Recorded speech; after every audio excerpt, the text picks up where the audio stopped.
Oke, Pak Sugeng, silakan, ada pertanyaan yang tadi tertunda. Ya, ada Pak Markus. Ini Ya, pertanyaan yang belum terjawab. Tadi ini dari Bapak Alexander Dani. Jadi mau tanya, sebetulnya target audiens dari sekolah siapa ya? Jadi target audiens sebenarnya sekolah itu siapa? Apakah orang tua siswa atau siswanya? Karena rasanya orang tua memiliki kuasa untuk menentukan sekolah putra-putrinya. Tapi kan sebetulnya sekolah mendidik siswanya. Kira-kira bagaimana menurut ya. Bapak? Terima kasih. Ini dari Pak Alexander Dani. Silakan Pak Markus, ini pertanyaan dijawab dulu. Baik ya, target kalau branding itu namanya target audiens, Bapak Ibu ya. Target audiens itu target yang kita sasar untuk branding. Kalau marketing itu target market. Jadi beda ya. Beda ya Bapak Ibu ya. Kalau target market itu target untuk menjaring siswa baru, calon siswa baru itu target market ya. Ke siapa target market itu? Target market itu kepada orang tua yang pertama. Pada siapa yang mengeluarkan duit. Siapa yang membayar sekolahnya anak ini, yaitu target marketnya. Orang tua kan berarti kan orang tua. Lalu anaknya itu adalah bagian dari produk saat dia berusaha bersekolah. Tapi bisa juga menjadi bagian dari orang tua saat anak itu belum bersekolah. Jadi ada channelnya, jadi ada lain ya. Jadi kalau cara promosi ke orang tua itu adalah dengan bahasa orang tua. Tapi cara promosi ke siswa, ke calon siswa ya maksudnya ya, itu dengan bahasa mereka. Jadi misalkan Bapak Ibu suster melakukan roadshow misalkan ya, roadshow ke sekolah-sekolah kan. Kalau misalkan sekolahnya itu SMP, roadshow-nya ke SD, ya kan, ke siswa berarti sasarannya. Berarti bahasanya semuanya disesuaikan dengan siswa. Kemudian kalau promosi digital ya berarti IG-nya disesuaikan dengan siswa. Begitu ya. Jadi itu target market. Kalau target audiens, branding ke arah mana kalau branding? Kalau tadi kan marketing, ya, promosi itu ke target market, ke calon orang tuanya. Kalau branding itu kepada orang tua, siswa juga, plus siapa saja yang terkait dengan orang tua tadi.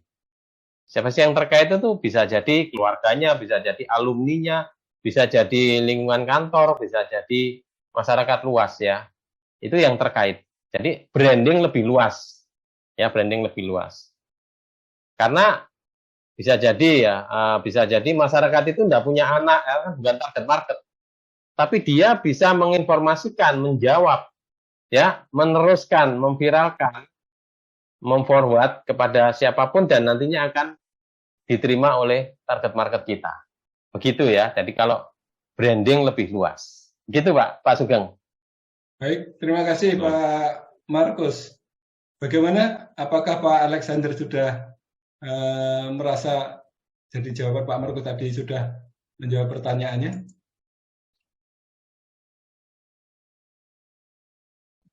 Gimana Pak? Oh, Cukup. baik. Ya, Kalau oke. belum ada sanggahan, langsung saja saya lanjutkan dengan pertanyaan selanjutnya dari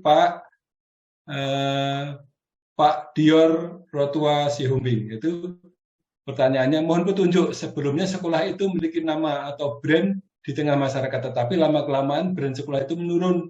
Bagaimana caranya untuk membangun brand sekolah ini? Hampir sama dengan tadi ya, untuk rebranding. Ini tadi sudah kejawab di pertanyaan sebelumnya karena mirip. Nah sekarang dari ini mohon maaf, ini Ibu atau Bapak Lalan Langi Palayukan, mohon maaf saya tidak tahu apakah Bapak atau Ibu. Apakah untuk membangun brand sekolah menyusun kurikulum untuk mencapainya? Untuk membangun brand itu apakah sekolah itu akan menyusun kurikulumnya atau bagaimana Pak Markus? Ya. Silakan Pak Markus. Ya seperti tadi ya, membangun brand itu membuat brand blueprint, membuat blueprint dulu. Ya bukan kurikulum tapi rencana strategis ya. Jadi rencana program untuk branding. Jadi namanya blueprint. Jadi blueprint ini saya contohkan ya, blueprint ya. Saya akan berbagi, saya buka coba slide saya dulu. Jadi blueprint ini nanti yang menentukan di situ apa-apa yang perlu kita lakukan selama branding. Ya. Oke, saya akan lihat dulu ya.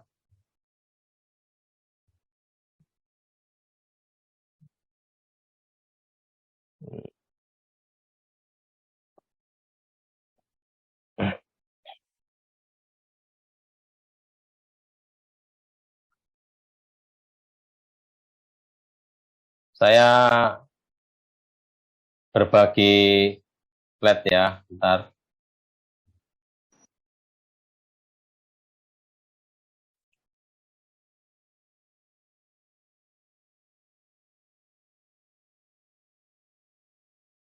Jadi seperti ini Bapak Ibu ya, visinya ini contoh SMP Katarina ya. Insan visinya jelas, lalu misinya mengembangkan religius, lulusan unggul, karakter, dan seterusnya. Core values-nya mengusung spirit Santa Catarina Labure misalkan. Jadi masing-masing punya kekhasan tersendiri ya, spiritnya masing-masing ya. Seperti Insan Cendekia tadi, lalu Sin Louis tadi ya. Ada 6 nilai di sini. Nah, ini core values-nya 6K menyebutnya. Lalu kemudian analisis SWOT-nya, mereka menganalisis kekuatannya. Jadi semua terdokumentasi ya, suster Bapak Ibu ya. Kelemahannya, ini kelemahannya fasilitas lapangan aula menjadi satu dengan TK dan SD. Pemakaian bersama, laboratoriumnya, beban mengajar guru tinggi, jumlah administrasi terbatas, dan seterusnya ya. Peluang, nah peluangnya satu yayasan, pasarnya gede, di tengah kota, strategis, itu peluangnya. Ancamannya sama juga ya, berdiri sekolah negeri, SPP gratis, beban ekonomi orang tua, wali siswa, sulit, minat masyarakat minim, kurang dikenal, lebih banyak customer yang berakibat banyak tunggakan SPP karena masyarakat bawah. Ini ancaman. Jadi satu saat bisa, kalau tidak lakukan perbaikan, maka akan semakin menurun. Maka analisis SWOT tadi dihasilkan, nanti keluarlah strategi seperti ini. Contoh ya. Berdasarkan analisis SWOT, maka strateginya, nah ini strategi branding dan marketing. Promosi ke SD dan satu yayasan, membuat konsep sesuai target market, mengkomunikasikan konsep itu, ini kan brand delivery. Mengemas keunggulan, menggandeng alumni, melakukan branding ke masyarakat dan umat gereja, merancang program marketing, membuat program unggulan, dan seterusnya. Ya. Oke, hasil risetnya nggak dicantumkan tadi itu. Segmentasinya, ya, ini kan tersebar di 4 kecamatan. Ini contohnya, radiusnya sekian, lalu tipe orang tuanya, menengah bawah banyak 70%. Ya, demografinya seperti ini, kemudian tipe orang tuanya peduli mutu dan karakter di bawah. Jadi mereka mentargetkan ideal customer ya, customer yang idealnya pinginnya S1-nya 70%. Income ortu yang ditembak adalah sasaran 10 juta ke atas. Jadi customer ideal menurut SMP ini adalah orang tua yang berpendidikan S1 yang peduli pendidikan dengan income 10 juta ke atas yang tinggal di radius 15 kilo. Ini targetingnya ya untuk marketing. Nah, positioningnya dia School of Character, Building Character Study. Nah, ini Bapak Ibu, untuk mencapai target ideal, mereka punya unggulan berupa program ini, ya, School of Character. Jadi sekolah memiliki unggulan, sekolah berkarakter yang punya pembelajaran, punya karakter building, punya entrepreneurship, punya leadership, punya life skill.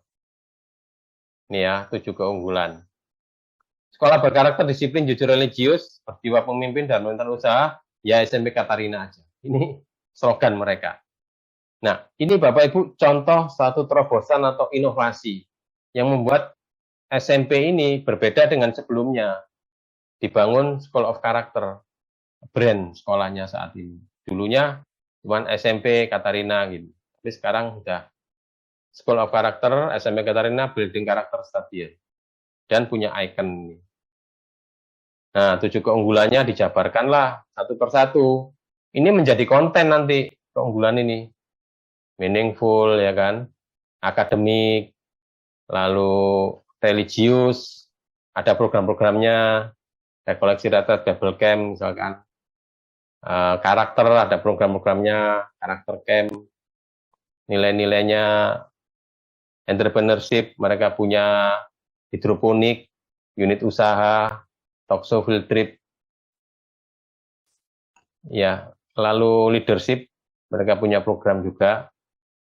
Lalu yang terakhir, life skill, sesuai dengan abad 21. Nah, dengan inovasi keunggulan ini, maka sekolah ini menjadi berbeda dengan sebelumnya.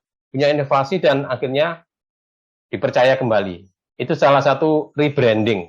Ya, tadi yang tanya rebranding Pak Sugeng ya, rekan-rekan, itu terjawab di sini. Ini program keunggulannya ada Valentine's Day, Market Day, Charity Day, Ramadan Day. Ini yang sekarang jalan, bagi takjil, Entrepreneurs Day, Cooking Day, Catherine Day, Character Day, ini menjadi ciri khas program-program keunggulan dari SMP Katarina.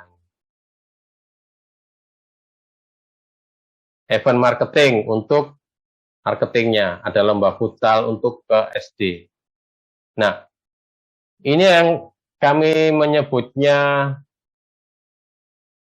Bapak Ibu, itu adalah blueprint-nya, ya, konsep yang dijabarkan dari konsep itu menjadi strategi dan menjadi program kegiatan. Jadi mulai dari visi misi, core values-nya, kemudian dianalisa kekuatan kelemahannya, lalu riset harapan orang tuanya apa, sampai akhirnya keunggulannya itu di branding menjadi full of character, building character stagiaire, ya, dan program penunjangnya apa saja. Itu di dalam blueprint, sehingga saat membuat konten menjadi mudah, ya, menjadi ada sub-subnya menjadi terarah. Begitu ya gambaran untuk ini ada 6 ini ya, jadi 6 kelopak ya, 6 cabang ini ya, di brand blueprint, brand personality itu semuanya ada, ya, menjadi terencana. Memang sih kami punya program itu untuk, Pak, kami ingin seperti SMP Katarina atau yang lain. Ya, nanti di akhir, sebelum akhir nanti saya jelaskan lagi, ada program lebih setelah ini ya, setelah webinar. Begitu Pak Sugeng menjawab terima pertanyaan kasih tadi. Pak Markus. Ibu Laran Langi bagaimana Ibu? Sudah open cam, jadi apakah sudah menjawab? Ya, terima kasih Pak Markus dan Pak Sugeng, luar biasa sudah terjawab. Terima kasih Baik. sekali lagi. Terima kasih. Baik, terima kasih. Terima kasih kalau begitu. Nah, juga saya ucapkan selamat datang pada Ibu Bapak yang baru bergabung. Ini ada Pak Kamaludin dari SMP PGRI Batu Raden, Banyumas. Kemudian dari Sekolah Abata, Lombok. Ini selamat datang, selamat bergabung. Baik, nah, saya lanjutkan pertanyaan berikutnya Pak Markus. Saya bacakan pertanyaan dari Ibu Priska. Ibu Priska dari Bandung ini, tadi saya sempat berkomunikasi. Pak Markus, dari fondasi itu, apakah berarti kunci terwujudnya branding yang baik itu core value yang jelas dan SDM yang menjiwai core value tersebut? Dari Ibu Priska. Saya jawab tegas ya. Kuncinya branding itu bukan gedungnya yang di-branding, tapi personal brandingnya itu yang mesti kuat. Personal branding dibangun dari mana? Dari core values sekolah tadi. Core values itu penggeraknya, Bapak. Ya, penggerak. Jadi core values itu penggerak yang membuat guru itu bukan hanya punya kompetensi, tapi punya jiwa ya, punya karakter yang sesuai dengan brand kita. Ya, itu yang dimaksud dengan core values ya. Jadi core values saat contoh ya, ada sebuah sekolah namanya di daerah Sumatera yang kita bina namanya punya core values PET-HT ya. Jadi PET-HT itu apa? Yang PET ya. Jadi empowering, kemudian C itu apa namanya? Compassion, H honesty, T trustworthy. Nah, itu yang dijiwai. Jadi semua guru dan siswa melakukan itu menjadi sebuah habitus atau budaya karakter. Ya, budaya karakter sedemikian kuat sehingga tervibrasi kepada siapapun yang Bapak Ibu guru atau siswa jumpai. Dan itulah ciri khas dari brand kita. Nah, seperti itu ya gambarannya. Demikian Pak Sugeng. Baik, terima kasih Pak Markus. Selanjutnya, ini masih ada juga pertanyaan baru yang Bapak Ibu silakan nanti terus dituliskan. raise hand, angkat tangan ya, ditekan raise hand boleh ya, langsung interaksi boleh ya, tidak harus lewat kolom chat. Ya Pak Sugeng, silakan. Silakan dari SMP Santo Thomas 3 Medan dari Bapak Jubensen Purba, Pak Ibu ini, maaf. Bagaimana cara membangun jiwa guru yang sekarang ini faktanya setiap kita minta waktu lebihnya, mereka selalu mengukurnya dengan ada nggak honor lebihnya?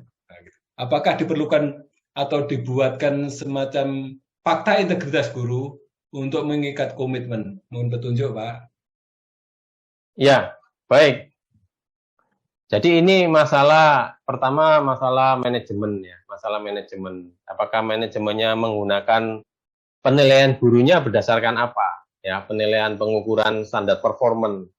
Misalkan ada namanya KPI, Key Performance Index.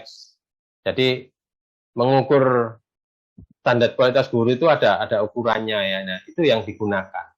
Kemudian yang kedua adalah tergantung ya. Jadi menanamkan jiwa ya, menanamkan jiwa profesionalitas guru itu dibangun dari mana, berangkat dari mana.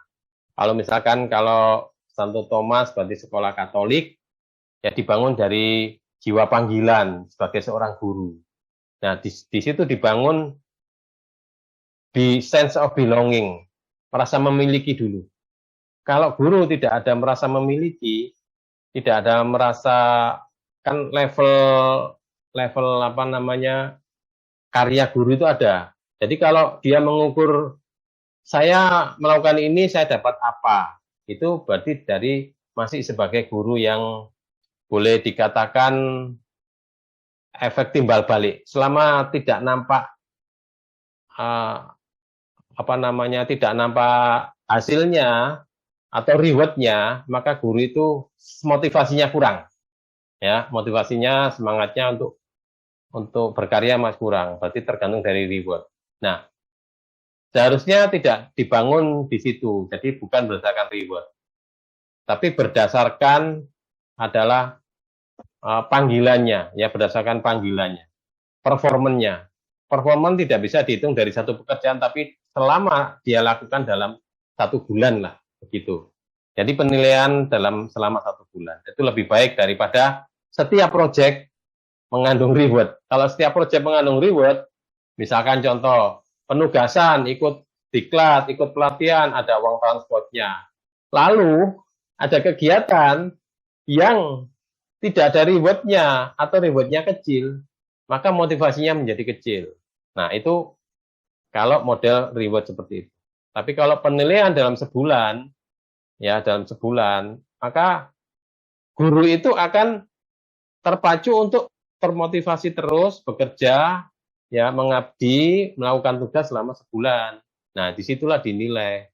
Ukurannya apa? Itu jelas di dalam K-nya ya, Key performance-nya. Misalkan guru itu tugasnya sesuai dengan job desk-nya, kemudian yang kedua partisipasi lebihnya apa, dan di situ lebihnya apa. Kemudian ada juga namanya program reward tersendiri. Jadi reward yang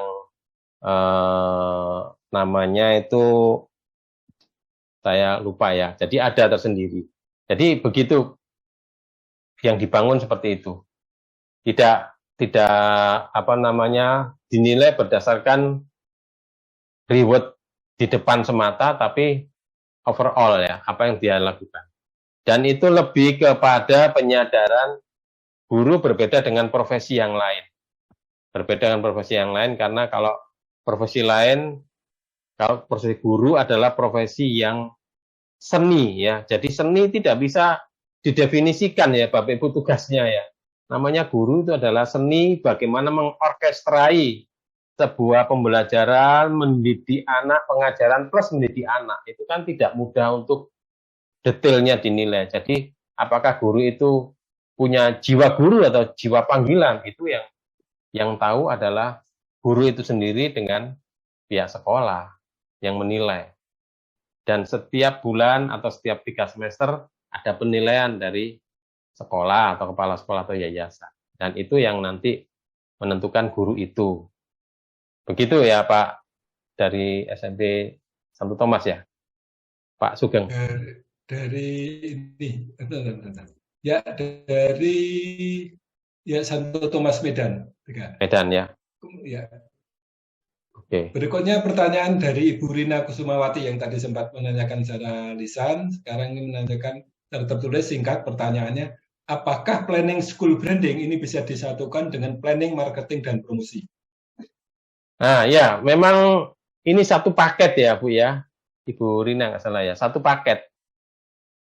Jadi school branding, sebelum kita melakukan marketing sekolah, artinya sebelum kita mencari siswa PPDB, seharusnya idealnya itu kita melakukan branding dulu. Ya, melakukan branding dulu, branding mengenalkan. Jadi mengenalkan keunggulan sekolah kita, kemudian akhirnya orang itu menjadi tahu. Dari yang tahu ini, semakin banyak yang mengerti, akhirnya, oh begitu toh, menjadi dia percaya.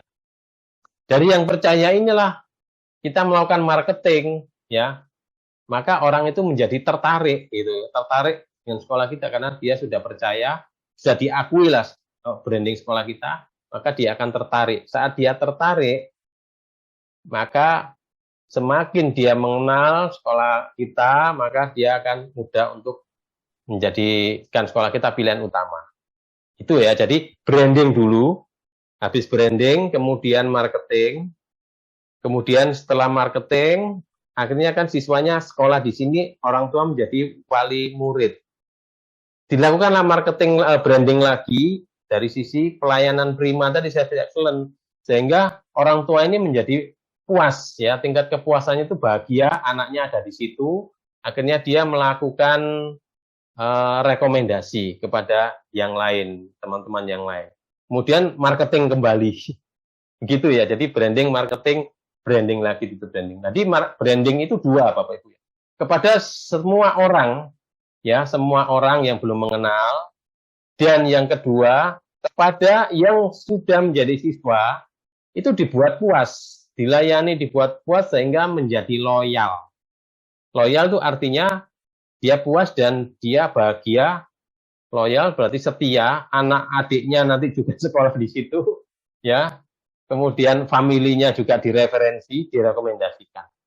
Jadi branding dua hal ya, menyasar yang belum dikenal dengan yang sudah masuk tadi. Marketing adalah mereka yang sudah kenal dan percaya akhirnya dan dengan marketing menjadi tertarik dan menjadi siswa. Begitu ya Bu Rina dan Suster, Bapak Ibu teman-teman. Begitu Pak Sugeng. Baik, terima kasih. Bagaimana Ibu Rina, apakah Ibu Rina dari Tangerang nih, dari Cakupa Tangerang, dari Sekolah Inklusi. Gimana Ibu Rina? Ya. Sebentar. Kebetulan saya lagi sedang mempertimbangkan mana yang harus saya buat dulu terlebih dahulu. Tapi tadi Pak Markus bilang bahwa lebih baik bisa dimasukkan, jadi disamakan planningnya. Berarti saya tahu bahwa ini harus bersamaan gitu ditampilkannya. Nah kemudian kalau boleh saya ngajukan pertanyaan lagi Bapak, ini apakah Pak Markus, Pak Sugeng izin, apakah planning tentang program-program dan juga kurikulum kelas segala macam itu bisa digabungkan ke personal branding tersebut atau planningnya dibuat terpisah gitu? Terima kasih, itu aja. Terima kasih. Ya, mari Pak Markus, ada pertanyaan susulan. Apakah kurikulumnya dibuat terpisah atau bagaimana dengan planningnya? Silakan Pak Markus ditambahkan. Ya, jadi Secara itu bisa tersendiri ya. Jadi branding dulu. Branding di situ kan ada di situ unsur mencari USP atau keunggulan ya kan. Keunggulannya ketemu. Riset pasarnya juga, kemudian analisis SWOT-nya juga. Nah, kemudian setelah itu melakukan marketing. Marketing ini kan butuh data juga dari riset. Mengambil data lah dari branding ya. Kemudian butuh analisis SWOT. Mengambillah dari branding tadi, butuh keunggulan kan.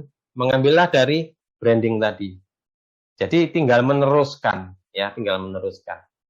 Kalau sudah melakukan branding, ibaratnya kenapa harus branding dulu? Ya sama lah Bapak Ibu, kalau kita beli barang, kita beli tas. Kalau tas itu nggak ada merek ya, Bapak Ibu, nggak ada merek, sister ya. Tas itu biasa, pokoknya tasnya bagus, tapi nggak ada merek. Mereknya katakanlah tulisi Apollo gitu aja. Kita nggak kenal merek itu. Maka harganya juga tidak bisa tinggi. Jadi sesuai dengan kita. Oh, atas ini dari bahannya harganya pantasnya sekian. Pantasnya ya 200.000 lah gitu. Beda kalau tas itu sudah di branding, dikenal dan diakui, banyak yang pakai, ya. Dan kemudian akhirnya keluar tasnya, ya. Tadi itu Channel, ya, Louis Vuitton tasnya itu. Kemudian saat orang lihat, oh itu branded itu banyak yang pakai itu, ya. Dan sudah terkenal, maka harganya menjadi lebih tinggi, Bapak Ibu. Dan menjadi banyak diminati. Nah, itu manfaat dari branding ya. Jadi makanya kita melakukan branding dulu, dikenal dulu. Memang tidak bisa cepat, butuh waktu. Tapi kalau nggak dimulai dari sekarang, Bapak Ibu, maka ya kita akan selalu, sekolah kita akan ditawar terus, ya. Dan harganya akan mepet dengan operasional kita. Tidak bisa kita naik level. Tapi kalau kita melakukan branding, maka kita bisa naik level. Dan kalau kita tanpa branding, kita hanya marketing, maka setiap tahun kita marketing susah payah untuk mencari siswa, Bapak Ibu. Benar nggak, Bapak Ibu? Setiap tahun, Bapak Ibu, selalu PPDB selalu kan kesulitan mencari siswa terus. Kadang-kadang susah. Masih mau tidur masih kepikir terus. Siswanya ini kira-kira mencapai nggak 2 kelas gitu. Tapi dengan melakukan branding ya, seperti yang kami sampaikan ini, maka setelah dikenal dan menjadi magnet siswa, maka seperti SD Muhammadiyah tadi, menjadi magnet siswa. Banyak Bapak Ibu inden, siswa yang inden ke sekolah itu yang sebelumnya ditawarin aja enggak mau. Sekarang inden dengan harga yang mahal pun mau. Masih kelas 5, masih TK itu sudah inden. Daftar setahun sebelumnya sudah daftar. Harganya 26 juta nggak salah itu. Bayangin, itu hasil dari branding. Begitu ya, gambaran kami pentingnya tentang branding. Kenapa mesti branding dulu, kemudian disambung dengan marketing. Demikian Pak Sugeng dan Suster Bapak Ibu. Masih ada yang lain? Masih ada Pak, masih banyak pertanyaan ini. Masih. Ya. Yang selanjutnya itu dari Ibu Yudi Rahmawati, SPD, Kepala SMP Negeri 1 10 Nangapino. Nangapino apa Sumatera, Kalimantan Barat? Nangapino, ya. Nangapino kok ada Sungai Pino. Ya, ingin bertanya bagaimana cara atau solusinya menaikkan brand sekolah jika sekolahnya berada di daerah tertinggal. Dengan jumlah siswa 36 siswa, rombelnya 3, gurunya 11, termasuk kepala sekolahnya. 100% siswa kami muslim, prestasi akademik masih standar di bawah rata-rata. Tapi karena punya potensi siswa di bidang bola voli, yang sering juga juara, masyarakat bertani, tipe mereka mendukung. Ya, masyarakatnya petani. Tipe mereka mendukung untuk mengamankan sekolah berjalan baik dengan stakeholder. Dan kami bersinar, beriman, bertakwa pada Tuhan Yang Maha Esa, sinergitas, nyaman, dan rapi. Pertanyaannya adalah, brand apa yang cocok untuk sekolah kami jika melihat dari profil sekolah tersebut? Silakan Pak Markus. Jumlah siswanya baru 36 siswa. Ya. Rombelnya 3, gurunya 11. Sedikit Bapak, udah dari 2017 beroperasional, sekolah pendukungnya juga cuma 1 SD di situ. Ya, berarti begini ya. Bu ya, berarti meluaskan pangsa pasar, Bapak Ibu, yang pertama ya. Meluaskan pangsa pasar. Itu yang pertama.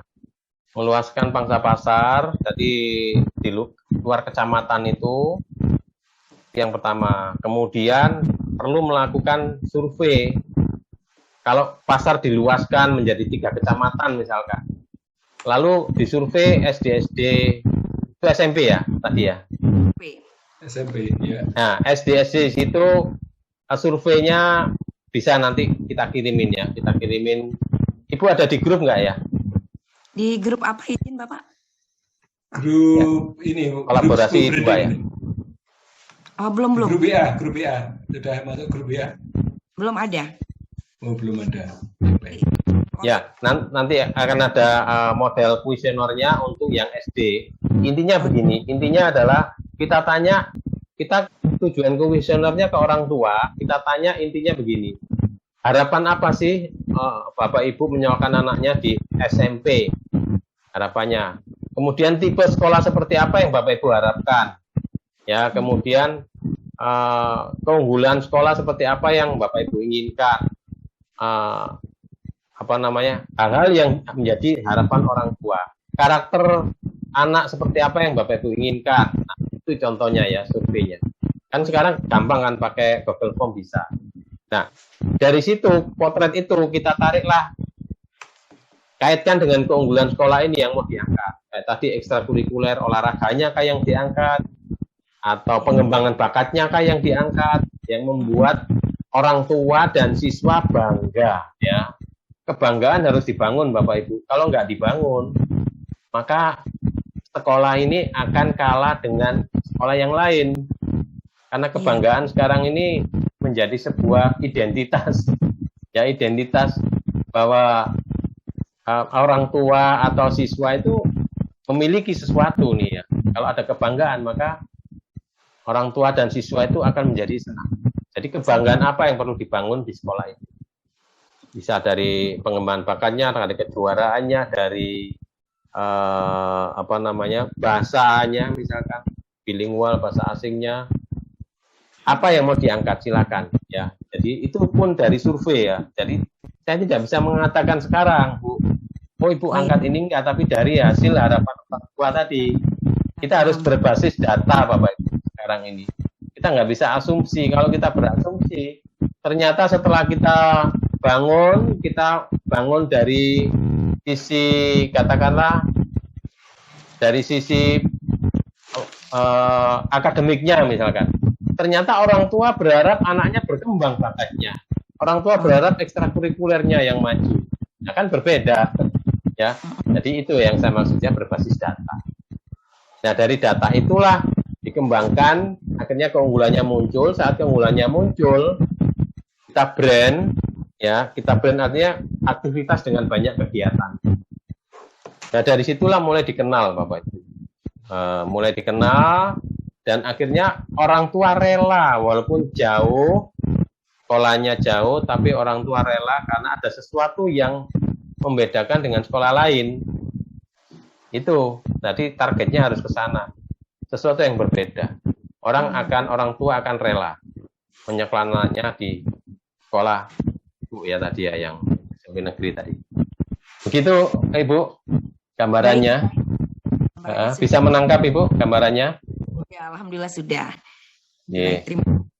Terima kasih Bu Yudi atas pertanyaannya, dan saya juga ngirim nomor WA dari admin apabila Bu Yudi berkeinginan untuk mendapatkan ini contoh kuesioner ya, contoh kuesioner apa yang perlu bisa masuk di grup ya.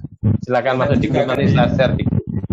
Ya, di share di grup juga. Ibu nanti silakan ngirim ke nomor admin. Saya tulis di chat box Bu, ini ke chat box di Ibu di Zoom ini. Silakan nomornya 088136079791. Baik, saya lanjutkan pertanyaan berikutnya setelah dari Ibu Yudi Rahmawati dari Nangapino. Sekarang pertanyaan berikutnya dari Pak Valentinus Waton. Pertanyaannya, di sekolah saya, awal saya menakodai sekolah saya sudah membuat nama brand yakni Rumah Sakura. Banyak guru juga yang banyak guru juga yang punya kreativitas, berkreatif. Namun ada beberapa guru yang masih memiliki sikap acuh. Apakah trik yang lebih manjur lagi? Adakah trik yang lebih manjur lagi? Karena selama ini saya hanya memberi motivasi kepada teman-teman guru. Beberapa aturan yang kami sepakati bersama hanya berjalan beberapa bulan. Selanjutnya kembali lagi melanggar, bahkan tidak mengikuti lagi. Saya selalu memberi teguran tapi tetap saja melakukannya. Kira-kira bagaimana caranya agar semua bisa berjalan sesuai dengan progres? Mohon pencerahan, terima kasih. Salam dari ujung Flores Timur, NTT. Oh, ini dari Flores Flotim, ya, dari Flotim. Silahkan Pak Markus. Baik, ya, menarik sekali. Ya, oke ya. Dari yang saya tangkap tadi, Rumah Sakura ya, oke, punya keunggulan ya diangkat. Jadi Bapak Ibu, cara mengangkat keunggulan yang pertama adalah itu menjadi sebuah kebanggaan ya Bapak Ibu. Jadi jangan menjadi beban.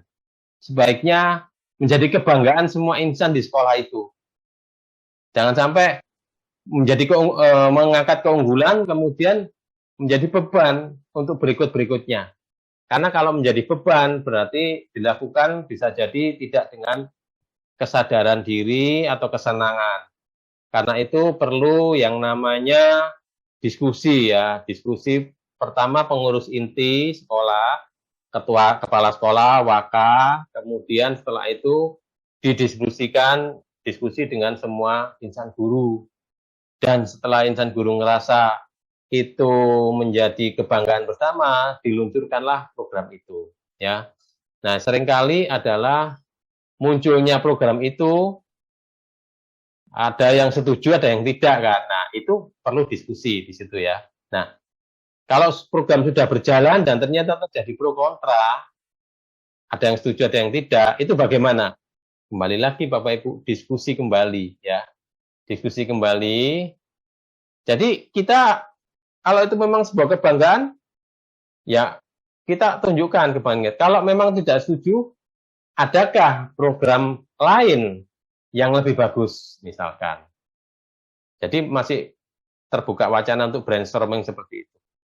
Kemudian ya untuk diskusi seperti itu ya, seperti tadi Rumah Sakura. Berarti masih belum selesai di bagian diskusi dan kebanggaan. Walaupun program seperti ini keunggulan itu kadang-kadang sekitar 30% itu ada yang tetap tidak setuju, tapi yang penting itu adalah menjadi kesepakatan bersama, itu tercapai ya. Pada akhirnya di dalam perjalanan nanti diakui dan akhirnya didukung bersama. Itu oke. Karena di dalam sebuah perubahan Bapak Ibu itu akan ada yang setuju, ada yang tidak, ada yang mendukung, tapi ada juga yang resisten terhadap perubahan. Nah, itu yang penting bagaimana pendekatan kita, cara kita pendekatan. Kalau memang di NTT itu orang-orangnya kadang-kadang ya biasaan saya sih, saya beberapa di NTT sana itu nggak bisa Pak Markus dengan cara yang halus gitu. Ya, orang NTT to the point gitu ya. Saya ke Ruteng, saya ke Labuan Bajo, kemana itu Pak Markus terlalu halus ini ya. Ya akhirnya saya tegas A atau B gitu. Ya. Nah, seperti itu ya. Jadi disepakati dulu bersama. Disepakati visinya ke depannya seperti apa itu disampaikan dengan baik. Ya, Rumah Sakura ini menjadi ikon, tujuannya kemana, kemudian manfaatnya apa, sampai akhirnya paham betul dan akhirnya bisa didukung bersama. Begitu ya. Kalau memang ini nggak bagus katakanlah, apa alternatif lain gitu, kita tantang. Nah ini contoh. Tapi dengan pendekatan yang ya dalam arti ranah diskusinya, jadi bukan adu debat tapi adu program. Ya, adu program itu kan berbeda dengan kita ngotot. Kalau adu program kan dalam ranah ilmiah, edukasi, gitu ya. Boleh kita berdinamika, tapi dalam ranah akademisi, dalam arti saling beradu ide boleh. Tapi kalau ngotot, membantah, itu sudah emosi ikut bermain. Itu harus kita hindari. Begitu ya, Pak ya. Dengan dari Pak, terima kasih silakan. Ada pertanyaan, Pak Valentinus. Ya, Pak Valentinus. Ya, Pak Valentinus. Tadi sudah dijawab itu, Pak. Terima kasih banyak. Baik, Ini dari terima Larantuka kasih. kah? Dari Larantuka kah? Ya, Pak. betul sekali, Pak. Saya dari Larantuka. Ya, Ujung bagus. Flores. Oke, Ya. terima kasih. Saya pernah ke sana juga. Baik, terima kasih. Ini ada pertanyaan lagi dari Pak Dasep dari SMPN Geger Bitung Sukabumi, Jawa Barat. Pertanyaan beliau adalah, apakah ESD, Education for Sustainable Development, merupakan salah satu poin dari school branding? Ya, Education for Sustainable Development. saya kurang begitu ngerti ya tentang Education for Sustainable Development, isinya tentang apa. Ya, jadi saya terus terang belum bisa menjawab ini, salah satu poin dari school branding. Pak Dasep bisa kasih gambaran untuk saya dan teman-teman di sini, Pak Dasep, tentang ESD? Adakah, Ada saya Pak Dasep? Silakan. Mic-nya masih mute, Pak. masih mute, Pak. Mohon bisa di-unmute. Mohon bisa di-unmute dulu, Pak. Mikrofonnya di-on dulu. Mikrofonnya ini, Pak, masih mohon bisa di-unmute, Pak. Di pojok kiri Bawah. itu di pojok kiri bawah, ya. Di-unmute dulu, Pak.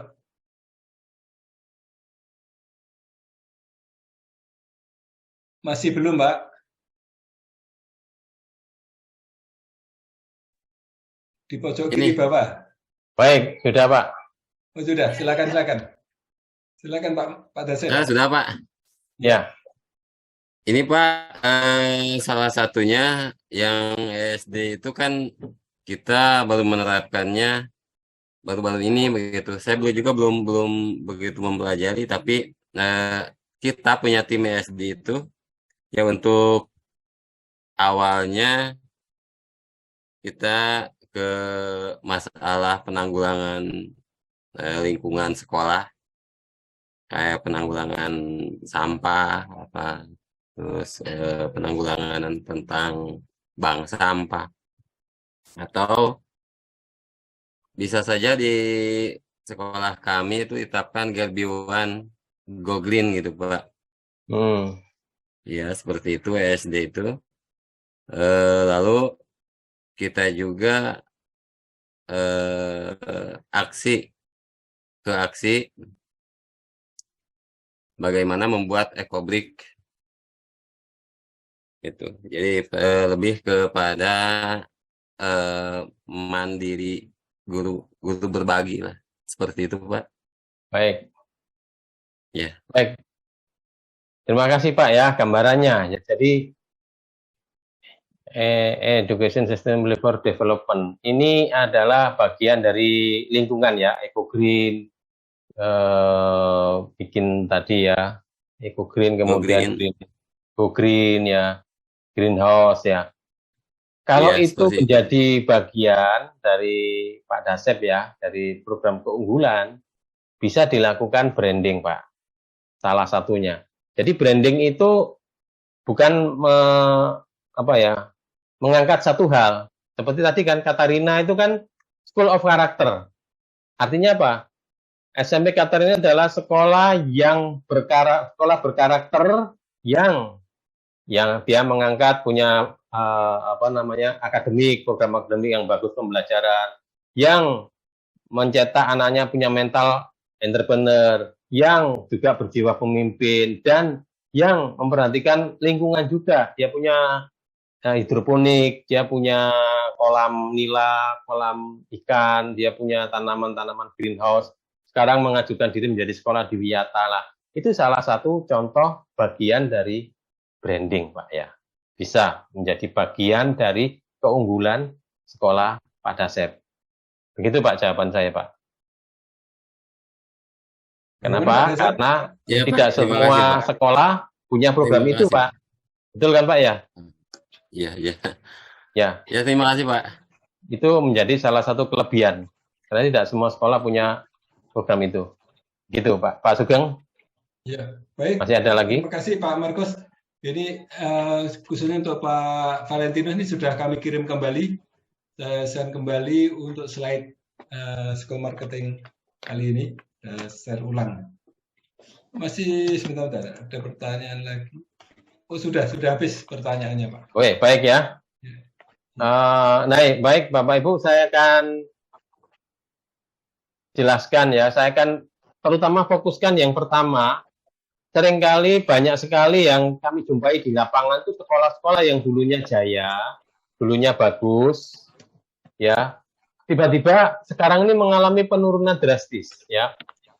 Ada yang bertahan bagus, stagnan, tetap, ada yang menurun siswanya.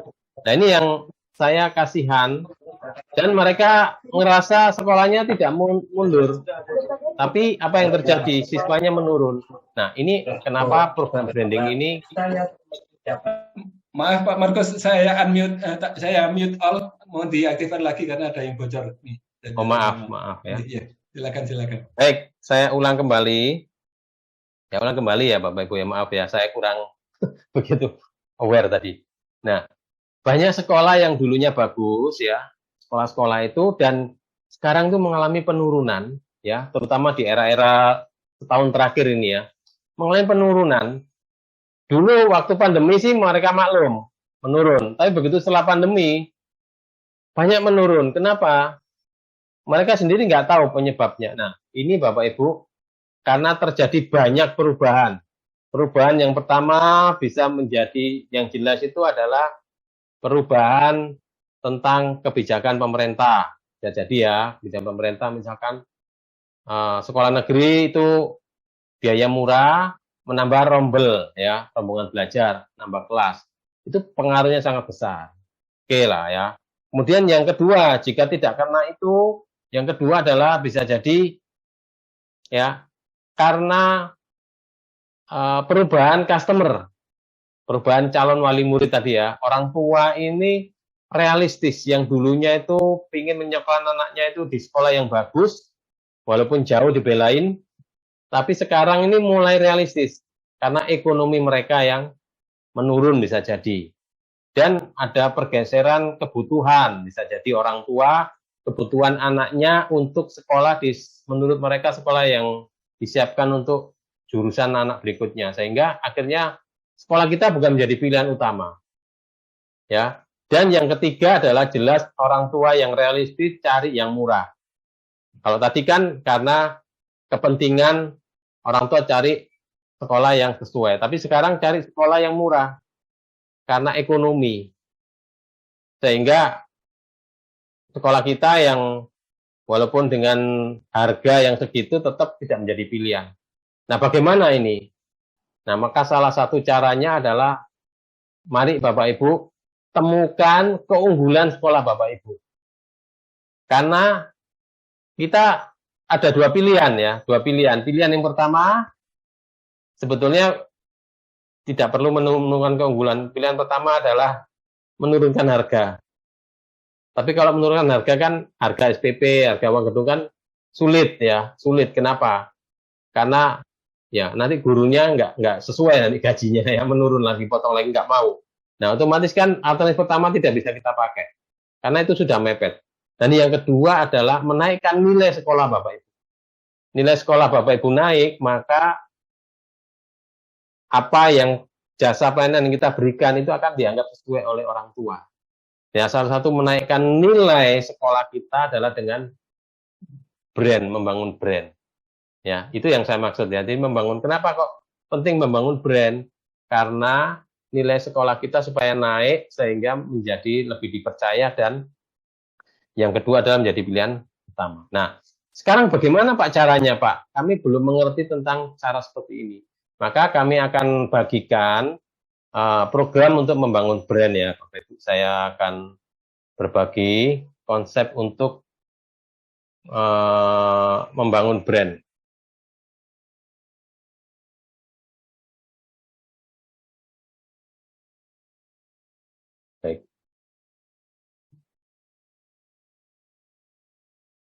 Oke.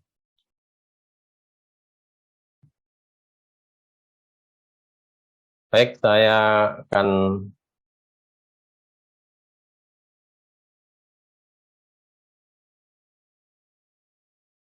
berbagi slide.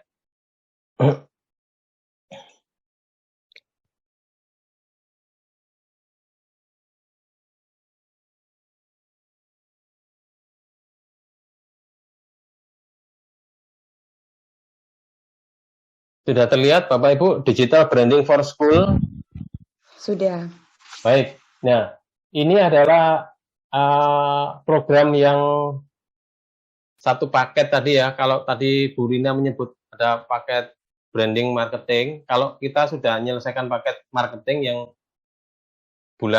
minggu kemarin baru berakhir ya. Ini adalah digital branding for school.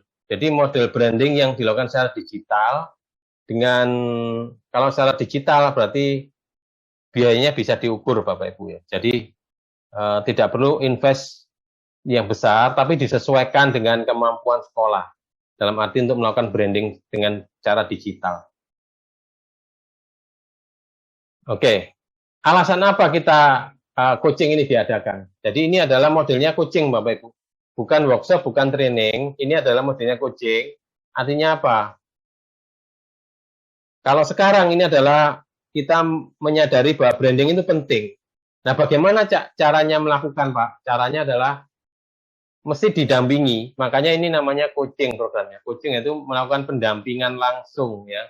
Pendampingan membekali tim sekolah praktek langsung cara membangun brand. Kemudian yang kedua adalah melakukan transformasi dengan menciptakan pembelajaran berkualitas, lalu core value-nya, lalu mengkomunikasikan branding kepada masyarakat, dan yang terakhir adalah memiliki brand yang bisa dipercaya dan menjadi sekolah yang idaman.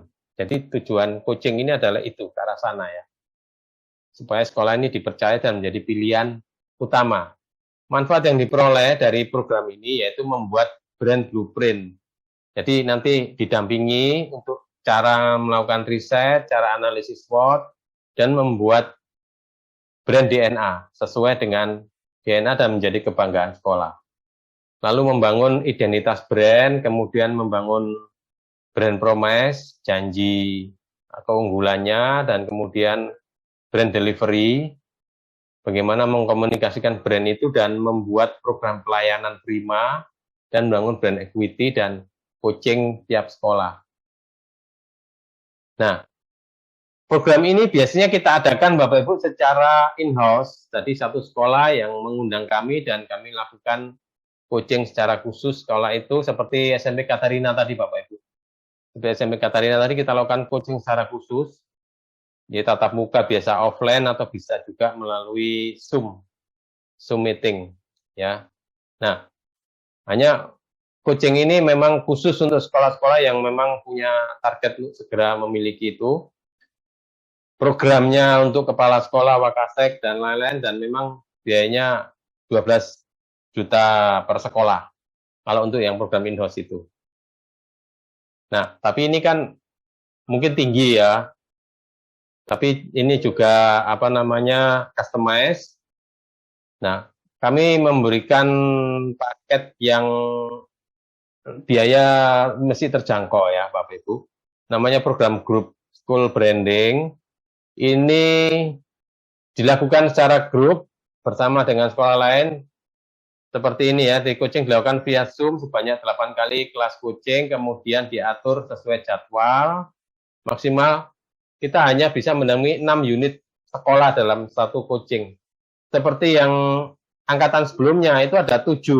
Akhirnya satu yang nggak mau ditinggal karena satu grup ya, satu yayasan. Jadi untuk yang angkatan pertama sudah ada 7 sekolah. Jadi SMA Bunda Maria dari Bandung, kebanyakan Bandung, Kerawang, SD Yos Kerawang ya, Pamanukan, Cimahi gitu ya. Dari sekolah-sekolah itu ada 7 sekolah. Itu sudah ada angkatan pertama. Ini angkatan kedua masih sudah ada 1 yang daftar. Itu hanya butuh 6, jadi masih kurang 5 dari Bapak Ibu jika ingin bergabung ya dengan school branding coaching ini ya. Jadi tiap peserta, tiap sekolah mengirimkan 3 sampai 6 guru atau waka ataupun kepala sekolah untuk kita dampingi ya masing-masing unit. Jadi biayanya per sekolah ya, hitungannya biayanya per sekolah. Coachingnya dilakukan via Zoom meeting di bulan April dan Mei. Jadwalnya di siang hari. Jadi ada misalkan ini Rabu 5 April di Set Pasar. Kemudian pertemuan kedua. Jadi didampingi sampai bisa dilakukan secara praktek ya. Sampai dilakukan praktek sampai akhirnya program itu berjalan. Jadi konsep dulu, kemudian program itu sampai bisa dijalankan, sekolah itu punya program branding. Bapak Ibu seperti itu, jadi menarik. Nah, kalau untuk program yang sebelumnya in-house itu 12 juta harganya memang tinggi ya, karena memang tidak mudah Bapak Ibu membangun brand dengan didampingi oleh expert. Nah, normal price untuk yang ini 6 juta, tapi untuk kelas ini 3 juta per sekolah bayarnya, bisa 5 orang, bisa 6 orang yang datang, cukup bayar 3 juta, didampingi sampai jadi ya, jadi ada 8 kali pertemuan pendampingan. Gitu ya. Jadi untuk efektivitas coaching kami batasi hanya 6 sekolah. Yang hadir 5 sampai 6 guru, bisa kepala sekolah, wakasek, tim IT atau tim PPDB. Nah, itu Bapak Ibu ya program untuk yang bagi yang tertarik saja ya, bagi yang tertarik ingin segera bisa mengikuti grup coaching ini, kita hanya maksimal 5 sekolah ya, 5 sekolah. Baik, itu programnya nanti akan kami kirimkan ke grup untuk keterangan ini. Saya kirimkan ke kolom chat nanti. Silakan Ibu dan Bapak, Suster, kalau ada yang ingin mengajukan pertanyaan. Mohon Ya, izin silakan. Pak Sugeng. Bisa, Ya, silakan Pak Valentinus. Minta nomornya Pak Markus biar pendapat. Ya, saya share di ini ya, share screen. Sudah saya perbesar, saya share screen ya. Oh iya Pak Sugeng, Ya, ya. Minta maaf. Terima kasih. Mari. Ya, oke. Saya share screen dulu.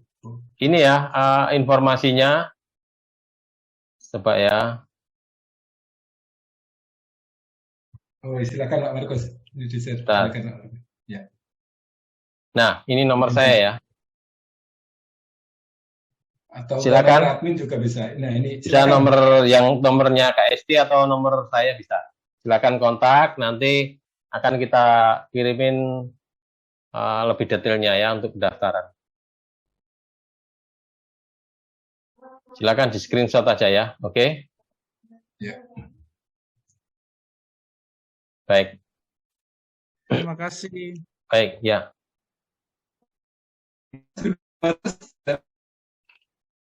Pertanyaan, saya cek di chat sudah tidak ada pertanyaan lagi. Dari Pak Markus masih ada tambahan materi atau sudah cukup? Ya, dari saya ya closing statement dari kami. Satu hal ya Bapak Ibu yang perlu kita sadari, mungkin kita merasa banyak hal yang sudah kita lakukan ya untuk mempromosikan sekolah, banyak hal yang kita lakukan untuk membuat sekolah kita ini maju ya. Tapi ada satu yang di era sekarang itu adalah ada namanya era digital, era perubahan. Era sekarang era perubahan Bapak Ibu.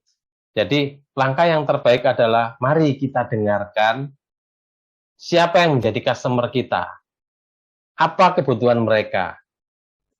Sudahkah kita mendengarkan dengan baik ya? Apa yang menjadi harapan mereka? Apa yang menjadi keinginan mereka? Anak mereka mau menjadi seperti apa?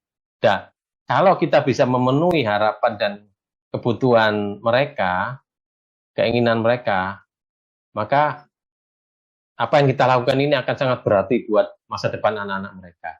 Itu closing statement dari saya. Semoga webinar branding ini bisa bermanfaat dan memberi pencerahan dan untuk kemajuan sekolah Bapak Ibu. Demikian, terima kasih Suster Bapak Ibu atas keikutsertaan dalam webinar kali ini. Saya kembalikan kepada Pak Sugeng. Terima kasih. Terima kasih Pak Markus dan juga Ibu, Bapak, Suster atas partisipasinya pada webinar kali ini. Kalau tadi kita buka dengan doa, mari acara ini, webinar kali ini kita tutup dengan doa menurut keyakinan masing-masing. Berdoa dipersilahkan.